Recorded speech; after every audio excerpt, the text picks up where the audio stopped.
Welcome to the Versa Business Tips Podcast. I'm your host, founder, and CEO of Versa Business Systems, Shaheen Mazloom.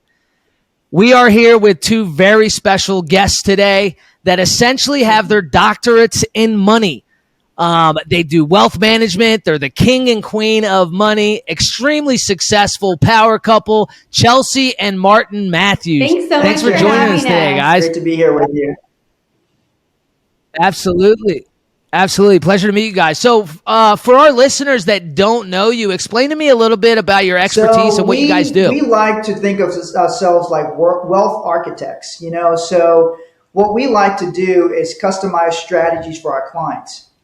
We believe that financial industry has a lot of cookie cutter things, but everybody's unique. They have their own goals, aspirations. Maybe they don't want to do things like everybody else, but they want things customized to them. Maybe they want to launch businesses. Right. They want to own multiple businesses. They want to have interest in different business entities. So what we do is help people take a look at all the unique things they want to do and put together in a simple framework to help them do it and help them manage and organize their wealth, access private real estate deals, private investments, things like that, so they can be on track with their finances and then minimize the taxes through tax planning, all those kinds of different things. So we really help people reach their goals in a unique way that's customized to them. Right. And I'm sure some people out there, that may be getting started or they're new to business. Do you need to have a lot of money to start focusing on wealth management and finances? Or is it really for anybody that's just looking to get ahead in life? Until you have a lot of wealth to manage it, you're not going to get there. So it really is about starting wherever you are, learning exactly where you are and what are the specific steps that you need to take to get to the next level, because there's always another level. So there's actually 6 building blocks that make up your financial house. And so we help increase people's knowledge about what are each of those building blocks, where are you, what risks are you facing, and how can you strengthen each one of those so you can build what we call an unbreakable financial house.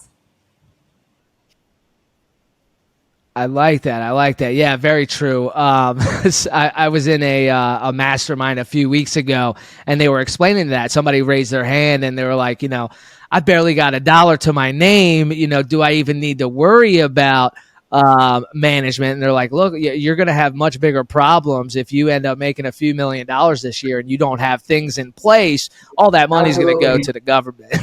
So, Now, how important is understanding money to be able to, really take advantage of, your finances? Well, the first thing you got to understand is solvency. So solvent means something can flow. So if I'm solvent in my household or business, this means I'm making more money than my expenses. So that's one of the first things everybody's got to understand. When you start working, you start producing, you got to start making money above your expenses. Then when you're solvent, you now have a surplus, and then you can take that surplus and you can start using it to invest and do lots of other things with it. But you don't have to have a tremendous amount of money. But when you really think of what money is, you got to break it down to the very simple essence. What we consider money today, the paper currency, is really a form of exchange. It's a substitute. It actually represents production. So, it's money evolved from like us trading with each other, right? Because if you take it back all the way back in the day, we didn't have this paper money. We traded with each other. I had a farm, so maybe I got a goat farm. You maybe wanted some goats, you wanted some milk, whatever. And I traded with you for whatever you made. And so we exchanged back and forth. But then it was hard for us to I can't take my goat to the market every day to try to trade and all that. So how do we trade with each other? Well, we started using different substitutes. We used gold. I used salt at one point was considered money. So once you start understanding that money comes from production, it comes from producing goods and services, it becomes a lot easier to understand that if you produce enough quantities and enough quality services for people, they will exchange with you, and then you won't have a shortage of money. Right. Totally get that. So, we're in a kind of a weird time right now, right? Where the US dollar is not being used as much or trying not to be used as much in international trade. You're hearing all these scare tactics in the news. How is that going to affect wealth management moving forward? And is that something people need to start I think it's worrying something you about need to pay now? attention to, but I don't think they need to worry about it. But in the 70s, our US dollar used to be backed by gold. So you could actually exchange it for gold. But now it's not backed by anything physical. It's if you pull out a $100 bill, it says Federal Reserve note. What is a note? A note is a debt instrument. Like accept this note. This is a piece of debt. So people don't realize that it's not backed by gold. It's just backed by the taxing ability of the U.S. government. So before, everybody accepted our currency. But then over the years, that meant we had a certain amount of pull around the world. You're dealing with our currency. We can, but in in America, we're the only ones who can print U.S. dollars. You can't go to like France can't print U.S. dollars. Japan can't print U.S. dollars. So we have this currency that everybody generally accepts, and we're the only one who can print it. It's kind of a monopoly. So other countries start rising up economically, and they're like, hey, you know what? Maybe we deal with each other's currencies now. And so they start trying to cut out the U.S. dollar a little bit, kind of weaken our stance globally. It's still the most traded currency around the world, but there's less and less demand for it.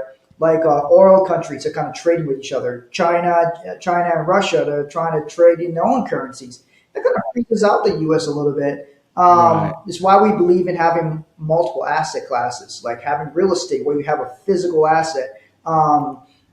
We do things like life insurance, which benefits from globally when we use life insurance and things like that. So there's different. We believe in like gold and silver, commodities, all these different things, precious metals. All of these are great things to have as part of your arsenal, so that you actually have true form of money, not just paper. Right.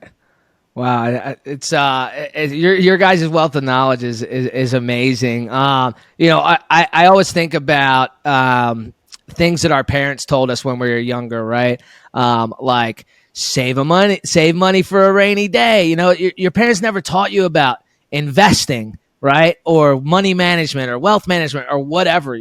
What would you guys say is the biggest lie that we've been told by our parents and our grandparents? I would say one about is money? like money is hard to make, and all of us we talk about it in money Doesn't trees, grow which on like trees, literally the right? paper that we print to make the money, it does grow on trees.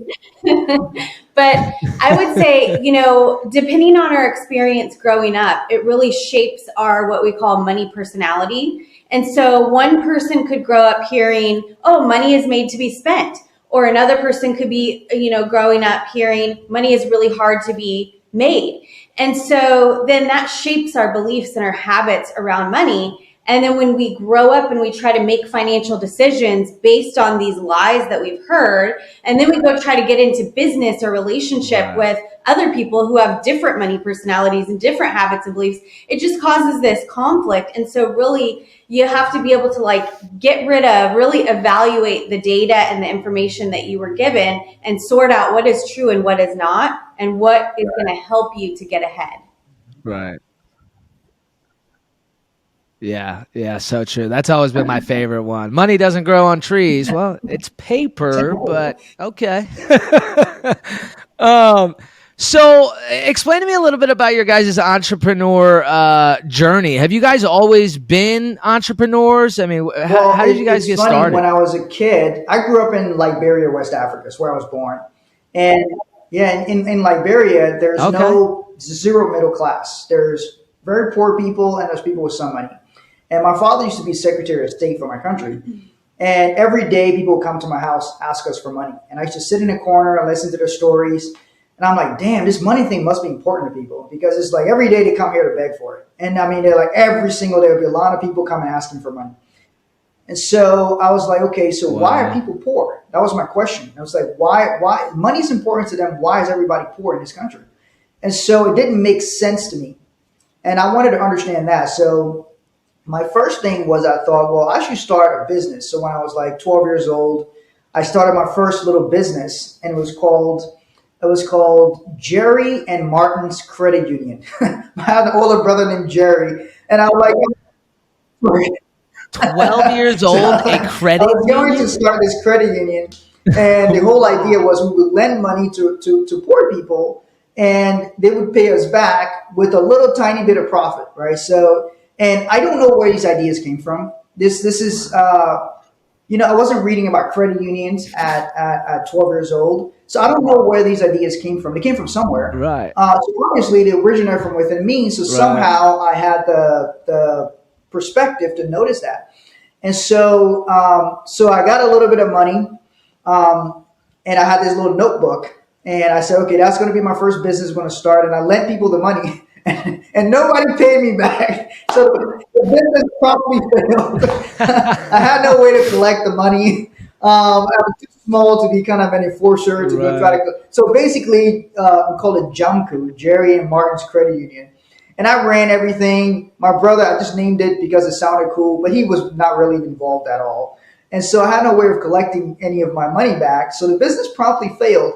And it was an interesting lesson in entrepreneurship. My first business at 11, 12 years old failed. I was trying to do a good deed to help people, but it got me very interested in understanding money, actually doing something about it. That was the biggest thing. I could see something, actually do something about it. Right.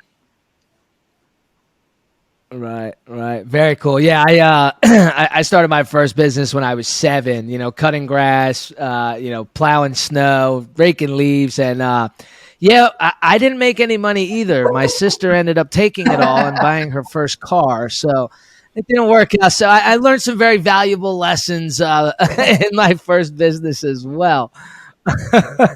So what is it like? Do you guys work together every day? So you guys are married, obviously, right? Like, what is that like, working together in the same business, living together, being married together? Like, how do you guys? It's awesome, and it's also challenging. But we have grown in a really short amount of time in our business and our relationship because we do so many things together. So like when Martin and I met, we were both in the financial industry, and we decided to combine our businesses. I was a single mom before I met him. So we very quickly combined our businesses, combined our family. We moved across country, started in an area where we didn't really know a lot of people. And then we also have a financial business. So we're talking to people about making financial decisions. A lot of times we talk with couples. So if we couldn't make financial decisions together as a couple and in our business, we would fail really quick. So we had to confront things very quickly in our relationship, making financial decisions together. And then also so that our business survives. And then so that we could also be ethical in what we teach and share and talk to our clients about as well. So I think that it was a blessing and also very challenging at times, but it was we knew when we first met, Martin grilled me. He asked me all these questions about what my goals were, if I wanted to get married, if I wanted to have more kids, all of these things. And when we started talking about all these things, we realized that we were who we were looking for because we wanted to build a big business. We wanted to be in a relationship with someone that we could be in business with. And so that has really carried us through some of the challenges and barriers that we face, as parents in a relationship and in our business, we were willing to have those difficult conversations and confront those things to get through them and keep going. Yeah. And I'll tell you one point on that. Why was I looking for this? This is not accidental. Having a couple that's in business together, it doesn't happen accidentally. Right. It's that before I met Chelsea, I dated somebody who didn't care anything about business, entrepreneurship, all of that, understanding why I would go work, why I would work late hours, why I would work different odd times, all these different things. They didn't quite understand it. And I thought this would be a headache if I was trying to go building a business. This is more of a headache than I need. So the reason I grilled her was because I had to qualify her. I had to qualify her and say, well, are you really serious about building something? Are you really serious about having a family? All these different things. So it wasn't accidental. It was on purpose because I was looking for somebody after I dated a girl who was not into me being an entrepreneur and all these different things and what goes along with it, I had to find somebody who could understand that and was driven enough to want to do that. It doesn't work for everybody, but for us, that for me especially, that's what I was looking for and what I needed and wanted. Yeah, I could completely relate to that, especially when she was saying how you grilled her, right? Do you want this? Do you want that? Do you want the other? I'm a firm believer in not wasting each other's time, So like when I was dating, I think my longest relationship before my fiance now, who I'm going to spend the rest of my life with, my longest relationship was 6 months, because within those 6 months, you find out, do they want kids? Can they handle a busy man? Can they handle a business owner, an entrepreneur? Do they want the same things? Are they going to build an empire with me? And so, yeah, I could not agree more. It sounds like your entrepreneurial journey together really helped you guys grow as a couple very quickly. Yeah, I would say so. Right? And it's funny because we're opposites in a lot of ways. The way that we do things, our strengths. And that was one of the things that it was kind of a challenge in the beginning to overcome. Like in our business, we had to really sort out who's going to do what. Yeah. Because Martin had a little bit more experience in the industry, working with clients, putting together the, financial products and services and structuring them. And so I felt like I had to be as good as him at what he was doing. And I felt like the things that I'm really good at organizing and communications and some of the client communications and some of the back end things that aren't the direct income producing activities. And so I felt like, well, my activities and my strengths weren't as important or weren't as good. And so I would feel like I needed to be doing what he was doing, but then we would both be doing what he's doing and nobody would be doing the things that I was doing. Yeah. So I had to get clear on how important my roles and my strengths were and build confidence in that so that it's actually a benefit now. Like my weaknesses are his strengths and vice versa. Mm-hmm. And so now we have this beautiful blend of like all these different things getting done at the same time, where if we were just the same and good at the same things, it wouldn't work. Yeah. I couldn't agree more. Yeah, I mean, it's really important to find somebody that picks up where you lack and vice versa in business, in relationships, and whatever. We all have things that we're really good at. And if we can find somebody that's good at the things we're not so great at, I mean, wow, you guys are very lucky to have each other, not just as a relationship, but in business. That's awesome. Very cool. Now, so how old were you guys when you guys finally, I know you were a single mother, how old were you guys when you guys finally found each other? So it was 2012 when William and I moved to San Diego. So I was 32 and you were, I robbed the cradle. I was 28 at the time. She was 32. Chelsea's 4 years older than me.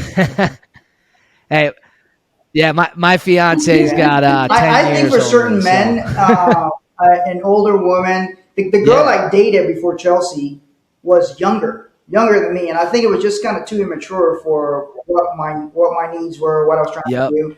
And so, my stepmom, my father married to somebody who was older than him. She was, I think, 6 years older than him, and so girls were always. I always dated older girls, even in high school. So it was kind of a normal thing for me. It just kind of worked out that way, and then. She just happened to be older. It doesn't seem like she's older. Of course, I'm a little mature. So. Yeah, I mean, my fiance runs circles around me, man. That's awesome. So how do you guys turn it off? You're probably like me and don't take a lot of time off and a lot of vacations right now as you're building, but on those days where you need a break, you need to recoup, you take a vacation, whatever it is, how do you guys turn it off? Or do you not turn it off? I know like me, like when I'm with my employees or my friends or my fiance, I like talking about my business. That's my life, right? But living and working and being in a relationship and all that with the same thing, do you guys turn it off when you guys have that downtime, or do you guys just keep going all the time? I don't know. It is definitely a challenge. I figured that'd be times it's important to be able to give your attention to like all areas that you want to succeed in your life. So to be able to come home and have family time and couple time, it is extremely difficult to turn it off though, because both of us, our minds are always going on what needs to be done. He's always got ideas. He's always researching new things. And so it is really hard. And then like most of the trips that we go on tend to be some kind of like business related. And if they're not, we find a way to make them business related to write them off. So then it's like, exactly. You still got to be thinking business. I will tell you some of our successful actions. In the beginning, there's kind of my first mentor. He had a guy, and he had a successful marriage. He's still married, and I really liked the guy. So one of the things he told me was they have date night at least once a week. So when I first started dating Chelsea, I told her we have to have date night at least once a week. So that became a thing. Even when she got busy, she was like, "What's this deal with this date night once a week?" I tried breaking up with them over it. So I was like, I don't have time for this date night. Date night once a week. We got to do the date night thing, and it was good. It was good. And a lot of times our date nights still are business related things. Conversations, so we're talking about business there. Right. One thing we do that's a successful action is we have an understanding about the different hats. So different hats would be like the different roles that a person has. So sometimes I don't need a business partner hat. I need a wife hat, or sometimes I need a friend hat. So I may tell her, "Hey, I need you to wear your wife hat right now, and I'm going to talk to you. I need to talk to your wife hat." Right. So I'll tell her. I'll tell her that. Yeah, exactly. Just being clear on what that's you need. That's a good success when people understand, because she understands that lingo. So she understands that. Oh, okay. I need this from you now, not the other thing. And so that's having that separation. You're talking to the same person, but you can be talking to different hats because Right, 100%. Yeah, my fiance has to remind me, when we're having conversations, she's like, "Hey, like I need my man right now. I don't need, I know you just got off the phone with one of your employees, but hey, it's me, right?" She's got to bring me back down sometimes. Yeah, I totally get that. I was actually talking to Elena Cardone the other day, and we were talking about setting clear expectations on what each other needs and defining those roles, right? Like we have our goals together as a couple, as a business, whatever it may be. And then we also have our own individual goals and defining those roles and who plays what part. And so it just comes back to, at the end of the day, it comes back to communication, right? So as far as your business, what is one of the biggest changes you guys have made into your business that's made a big difference? Whether it be, revenue or time. I would say two things. Whatever. And the first one we kind of talked about with organizing our hats and getting clear on who's doing what. And then once we grew to where we opened our own office and started hiring people, then it was easier to have those different hats organized and like know what we needed help with and how to actually like bring on people and train them. But then the other thing that was vital in our business was when we started keeping stats. And there's different activities that we track. So like everything leads to the business has to make money to stay in business, right? And so what are all those activities that lead to the business making money? And then tracking those different activities and not looking at like on a monthly or quarterly basis. We look at them on a weekly basis. And every single person in the business has their own stats on what they produce in their role. And then either their stats are up or their stats are down or their stats are the same. And then we have specific actions to take based on how those stats are graphed, up, down, or the same. And then that helps us to know exactly what actions that we need to take to get those stats up and keep them up. And I'll tell you, before, when we started keeping stats, first we just started like keeping numbers, okay? Like if you're scheduling appointments, how many appointments did you schedule? Well, if you need to schedule more, how many people are you reaching out to, right? And how are you going to find those people to reach out to? So just tracking all your activities. And once we started doing that, our business grew 400%. And I don't know how we survived looking back of not really tracking those activities, because it seems like common sense, but a lot of businesses don't track those things. So those are the two things that were like vital. I don't know if you have something to add. Those are great ones. This is some great ones. Yeah, yeah. I mean, I kind of did the same thing. I'd say probably about a year ago. We tracked some things, right? Like every month we tracked our monthly sales and things like that. But about 8 months ago, we implemented the weekly stuff too. How are you tracking towards your goals? How many calls are you making? So every single week, I do a one-on-one with each of my employees, show them where they're at, see what's going on with their deals, see what they need help with. Every single week we do those one-on-ones and we keep a track of where they're at with those numbers and those goals so I can see where we're at as a company. They know where they're at as an individual. So yeah, I could not agree more. It's really, and honestly, this year, I don't even know what the percentage is, but let's just say we've already 10x this year from what we did last year, and we're in April. So yeah, I couldn't agree more. It's so important to know your numbers, know where you're at, and keep a track of those stats. So, that's awesome. Awesome. 400% is huge. Congrats. So, for people that are new to business or thinking about starting a business, what would be the biggest piece of advice you would give those speed people? to monetization. So I believe the consumer votes with their dollar. Everybody's got great ideas. Okay, everybody's got a million freaking ideas. So you got to execute your idea, but then you also got to get paid. You collecting, you exchanging, right? So there's something called a valuable final product. Every company has a product that they have to deliver that's valuable to somebody else who wants it. So how that person votes, if your product or service is valuable to them, is with their money.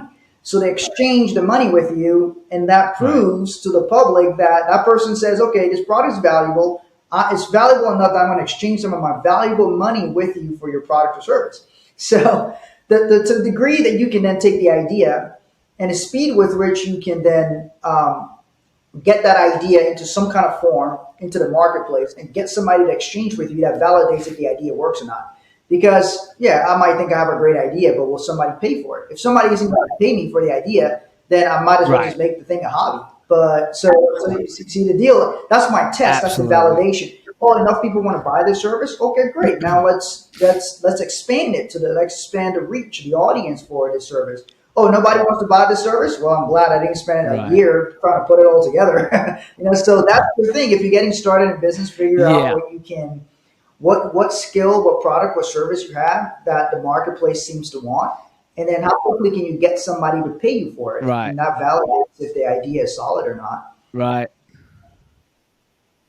Yep. Yeah, I couldn't agree more. Find out what the problem is, how you can be the solution, and make sure that it can be monetized. Make sure you can make money from that before you spend, like you said, months or years in investing into that idea that may not work out. So yeah, I couldn't agree more with that. So explain to us about for the listeners how this offer that you guys have. I understand you guys have something to give away to the listeners that can really help them in wealth management. Explain to us what that is. Well, we have a free gift, a copy of our book, Let's Fight About Money. And really, the reason that we named this book, Let's Fight About Money, is because most people aren't even talking about money. So if you're fighting about it, you're at least communicating. And then you can go from like fighting each other to fighting for each other.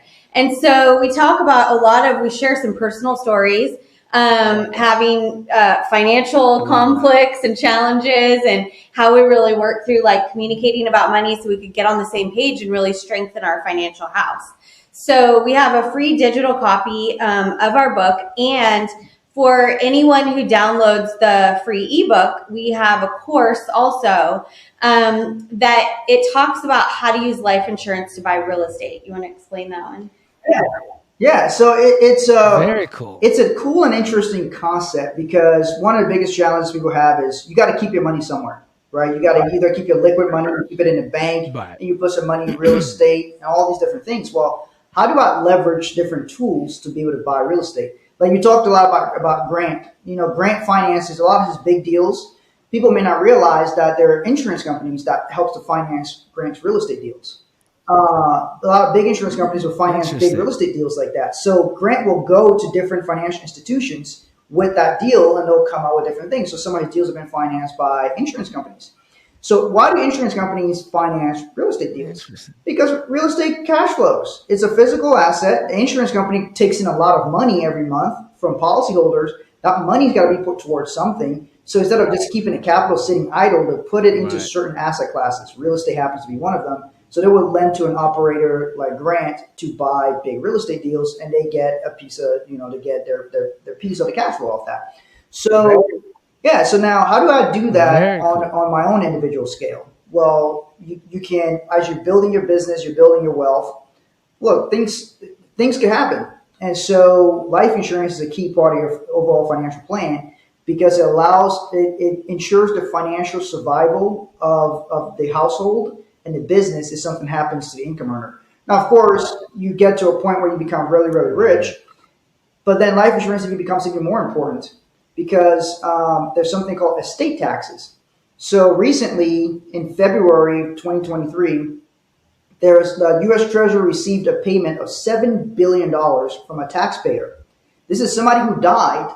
And so if you go and look up estate tax on an IRS website, it says it's a tax on the inheritance of your estate. So before you pass on your estate, the total sum of your business interests, your assets, all these different things, before you pass that on to your beneficiaries, if you're worth above a certain amount of money, the government wants to tax you on you transferring that to your family. So, it's called estate taxes. So some billionaire died, and he had to end up paying $7 billion in taxes alone off their estate to the federal government, off of what was left over. So life insurance can also help to pay for your estate tax. Now, most people are not going to have a $7 billion tax bill, but right. Yeah, so we can use life insurance to pay the estate taxes so your family doesn't have to sell your real estate properties. So life insurance can help you buy real estate while you're living. Cool. And then also if you end up having an estate tax problem, you can pay off your estate taxes when you die so that your family doesn't have to sell the real estate portfolio. So that's some of the different ways you can use these tools together. So we have a course on that where we explain to people how it works and they can. Very cool. So you're you're giving the ebook, and then along with that, the course on how people can use life insurance to purchase real estate. That's incredible. Wow. Thank you very much. That's huge. I'm definitely going to take that course because I'm very interested in that. So your average Joe can use life insurance to purchase real estate deals? Store money. You got to have some capital. That's amazing. So what essentially we're doing is you can store money in the bank. You can store money in Wall Street. Wall Street can be risky if you store money there. You can store money in real estate. So all these different places you can store money. Your average person can store some of the capital inside of life insurance policies. You get a higher interest rate than you would get at the bank. So your money is earning interest. It's compounding. Right. So which means it's building on top of itself. And then you can leverage it, which means you can borrow against it. So you can keep your money working in your policy, borrow against it, go buy real estate. Now you've got your money working in two places at the same time. So that concept, anybody can use it. Matter of fact, Joe Biden, whether a person likes him politically or not, owns 6 of these policies. He owns 6 of them. He's been borrowing against this policy for 40 years. So this is not even a new concept. He owns 6 of them. He disclosed them in his financial disclosures. So he owns 6 of these policies. He's been borrowing against them since 1983. So Walt Disney owned them, JCPenney owned them, Walt Disney used it to finance Disneyland, leveraged policy to do some financing for Disneyland. So it's been a concept that's been around for a long time. It's just not so widely known because it seems to be a very odd place. Like, why would I keep money in a life insurance? It seems very odd. but it's a very specific reason having to do with taxes. So life insurance existed before the IRS. The IRS was created in 1913. So life insurance is just going to always maintain a certain tax advantage. Nobody wants to tax widows and little children when daddy leaves a life insurance policy for them to live on. I mean, which politician wants to go and tax and say, oh, this used to be tax free, but we're going to take some of this money from the widows and the little children. So nobody wants to tax it. So it's going to maintain this favorable tax status over these many years. And then, in 1980, the IRS came up with some guidelines and the government passed some rules that says, okay, this is how you need to structure it and how you can use it.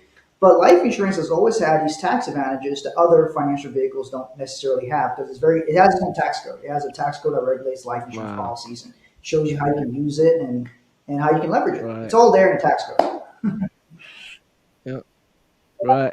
Very cool. Very cool. It just it reminds me of something I was talking with somebody about the other day, how the rich get richer because they know all these different on today. I have learned so much, not just about you guys, but about money and wealth. I can't wait to take that course. Do you guys have anything to add for our listeners?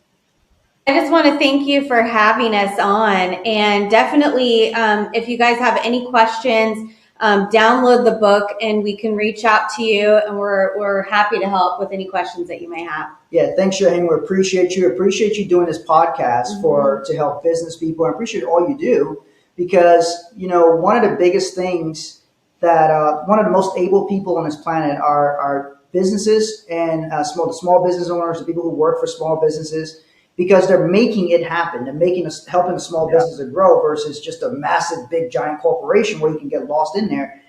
People who are driving small businesses and working in small business are really the true drivers of the economy because they're the ones in the trenches, creating jobs, doing all these different things, and having this podcast and sharing the things that you do to help businesses become successful. I think is a great thing, and it's a very worthy and noble thing to help people reach for higher levels and increase their level of survival through business systems and things like that. So thank you. I appreciate that. We got to help as many people as we can, right? That's what makes the world go around. Absolutely. I appreciate you guys hopping on. Enjoy the rest of your day, and I hope to hop on again soon. Thank you. You too. All right. Take care, guys. Take care. Bye.